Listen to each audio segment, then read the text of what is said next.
Hi, now let's continue with normalizing flows. So the intuition behind normalizing flows is quite straightforward. So far, we have seen that the true density functions are not always tractable, and we have to resort to approximations. If, however, there is a mismatch between the true density function and the family of approximations we're taking, then we can have a problem. For instance, if our true density functions look like in these examples, like they're either bimodal or sinusoidal in shape, or they have a weird shape, weird different shape, if we were to approximate them with a single Gaussian, that wouldn't work very well, right? Because single Gaussian can hardly describe any of these functions satisfactorily.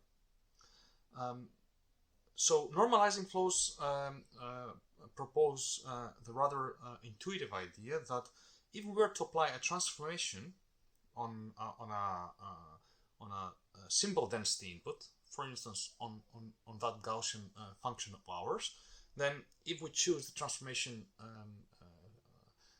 correctly, we could morph it in a more complicated density function. So if we have, for instance, this unimodal curve and we apply the right transformation, this could morph the density into a bimodal curve and capture the different densities that our problem requires. More importantly, by doing this many times, so by repeatedly applying transformations, we can model in principle any complex density.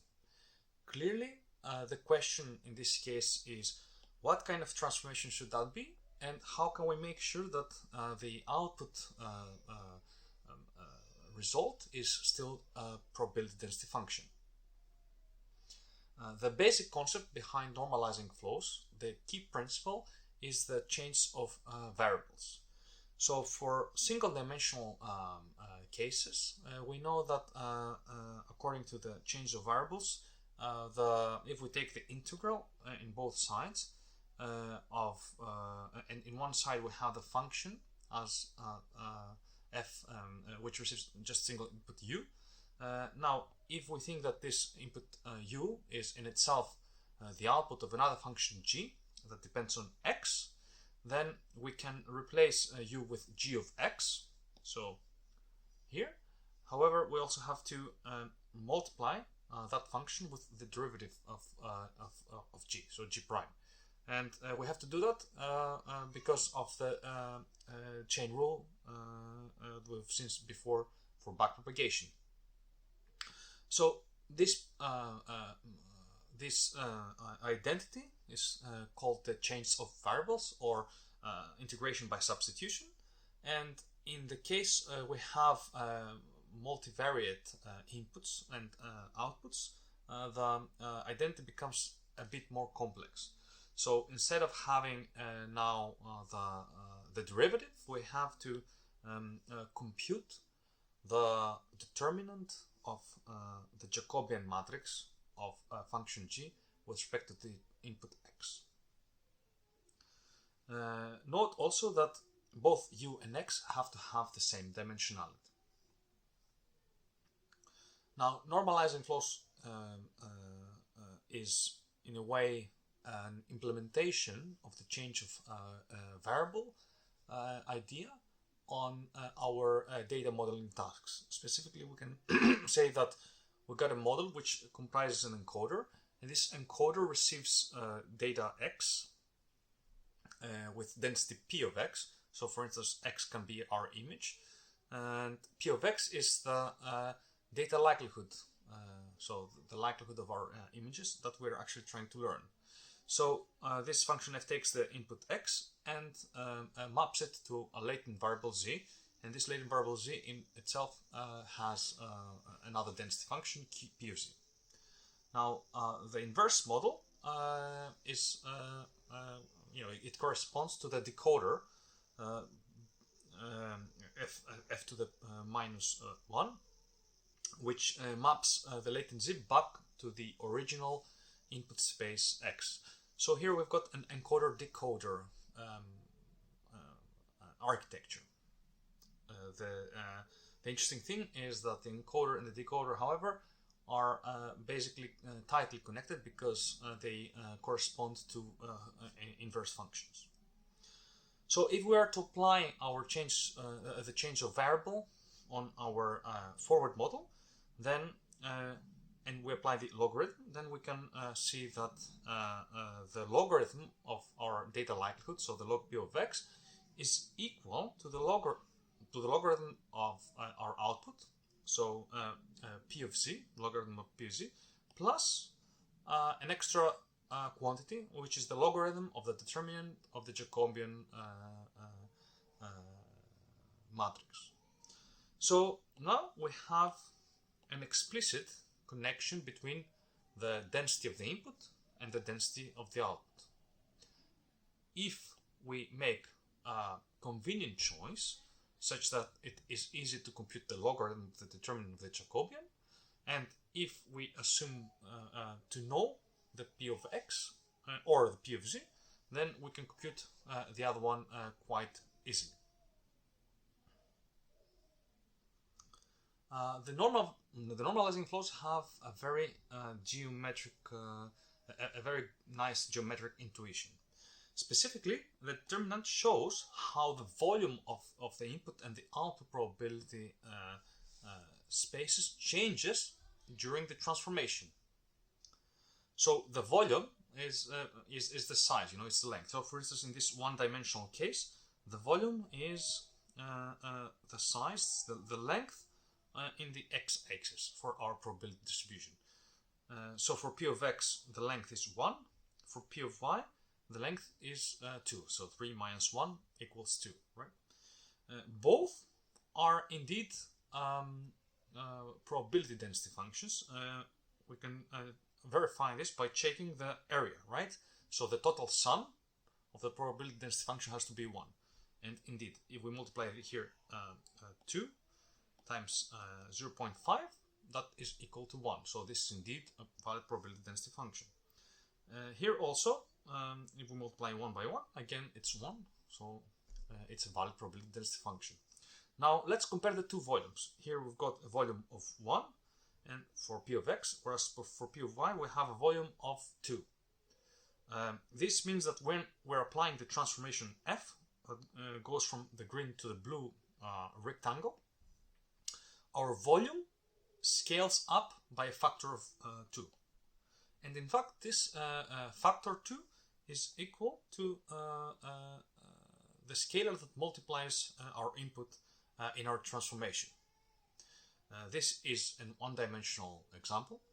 When we have multiple dimensions, we have to use the determinant of the Jacobian. So what normalizing flows do geometrically is that they expand or they contract the density depending on, whether you've got like the determinant of Jacobian which is larger or smaller than 1. And they do so in subsets of dimensions, right? Because here we've got multi-dimensional input and output spaces.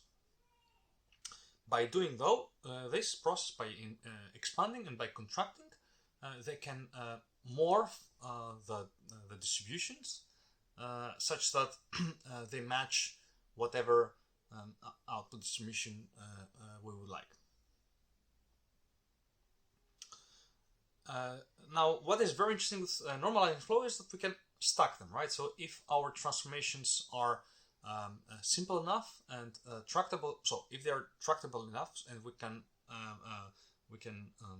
confirm this, we can make sure of this by keeping them simple enough, we can still obtain much more complex densities by applying chains of normalizing flows, so by stacking one after the other. If we start, for instance, from our data x, and we say that our data x, the random variable that corresponds to our data x, is basically the random variable from the last transformation, so zk, then we can apply k transformations to arrive at the random variable z0. And z0 can be a density function that is quite simple and one that we can sample where which we can sample from easily or do operations, other operations in a comfortable way. So for instance, if Z0 is our Gaussian, we can repeat K normalizing flows so that in the end we arrive to the final density that hopefully matches the density of our data. And if our normalizing flow doesn't seem to be working well enough in capturing the density of our data, so if ZK is not a good, it doesn't seem to be a good fit for X, we can simply increase the number of transformations K, and to the limit we are guaranteed that the two distributions will match. By the recursive application of normalizing flows, the log density of our data is simply computed as the logarithm of our p of x being equal to the logarithm of our first simple density function z0 minus the sum of the logarithms of the determinants of the respective Jacobian matrices. Now, this is a nice and compact formula which connects the logarithm of p of x. In principle, this can be a very complex quantity that mathematically would be very hard to write down. However, now we've got a way, so this equation connects this complex quantity with a much simpler one that we define ourselves arbitrarily, so we can say it's just the standard Gaussian, minus a sum of log determinant. Now this is clearly a complex term. However, by making smart choices about the determinants, about the transformations, such that the Jacobians and determinants are easy to compute, we can very nicely compute the logarithm of p of x without having access to its explicit mathematical definition. By having this nice and compact formulation, we can simply maximize we can optimize our parameters by the maximum likelihood principle. Graphically, stacking normalizing flows looks as follows. So here we're showing the decoder, the generator. So we're starting from our simple density. In this case is a Gaussian, right? And then we apply one normalizing flow. So this probably would look a bit more complex. Then again a bit more complex in the ith step. And after k steps, the probability density functions are going to be complex enough, hopefully, so that it matches the density p of x. Now, a key question here is what kind of transformations can we have here so that these computations can be tractable, right? So if the transformations f are not of the right form, it's very easily we can very easily imagine that simply this would be impossible to compute. First of all, we want smooth and differentiable transformations, and the reason is that we are computing Jacobians. If they're not smooth, if they're not differentiable, then we got a problem. We want transformations for which it is easy to compute the inverse, because we have the encoder and the decoder structure. And also we want transformations whose determinant of the Jacobian is easy to compute also. Some example transformations are the planar flows and the radial flows. Some other transformations that were later proposed were coupling layers. We will see the coupling layers in the later sublecture. So the planar flow is basically equal to adding the input itself, so z, times the dot product of a parameter vector u times an element y's nonlinearity. And the log determinant of this Jacobian can be simply computed as this formula here. So the 1 plus the u transpose of this function psi of c. This can be computed quite quickly, and planar flows are actually they were the first to be proposed and used. They work quite okay. The radial flow captures more circular types of corresponds to more circular types of transformations, while the linear flow, planar flow was capturing more linear types of transformations. And the log determinant of the radial flow is also it's a bit more complicated to the eye, but in any case, it can be written in a compact form. One of the nice applications of normalizing flows is with variational autoencoders. So as we discussed in the beginning about the intuition about the normalizing flows, yes, we said that we can use them so that we can do better approximations of intractable density functions. So in variational autoencoders, the true posterior is not tractable, so we are using an approximate posterior to approximate it. Now what we can do is use normalizing flow so that we can still start from our standard Gaussian, but we can obtain a much more complex posterior that could in principle match the true posterior function. So this is like nicely visualized in this figure. This is our inference network, which returns our, which feeds our approximate posterior function. Now, our approximate posterior function is not just a single, like layer, but it's another neural network, a normalizing flow, which in principle can return highly complex density functions that can therefore thereafter be decoded and give nice generations. So to understand why normalizing flow would be a good choice for variational autoencoders, if we write now the elbow again, we note that it's equal to the logarithm, our data likelihood minus the KL divergence between the approximate posterior and the true posterior. If we were to match the elbow to the true data likelihood, we would have to set this term to 0, right? And setting this term to 0 means that our approximate posterior has to match exactly our true posterior.